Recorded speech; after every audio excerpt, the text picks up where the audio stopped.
Welcome to my business blog episode 2. Build trust, not just business. இந்த கான்செப்டில் என்னோட first product to sell hair bed mattresses. இதை பற்றின details தெரிஞ்சுக்க இந்த வீடியோவை லைக் பண்ணிவிட்டு என்னோட பேஜை ஃபாலோ பண்ணிக்கோங்க. உங்கள் வீட்டில் ரொம்ப நாள் படுக்கையில் இருக்கவங்களுக்கும் ஆப்ரேஷனுக்கு அப்புறம் பெட் ரெஸ்ட்டில் இருக்கவங்களுக்கும் இந்த ஹேர் பெட் மேட்ரஸ் ரொம்ப யூஸ்ஃபுல்லாக இருக்கும். பொதுவாக நீண்ட நாள் படுக்கையில் இருக்கவங்களுக்கு முதுகு புண் வரத்துக்கான வாய்ப்புகள் அதிகம். இந்த ஹேர் பெட்டை யூஸ் பண்ணும்போது அதை பற்றின பயம் நமக்கு கொஞ்சம் கூட தேவையில்லை.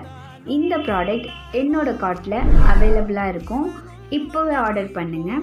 For more details kindly check my Sam's ortho solutions. Thank you.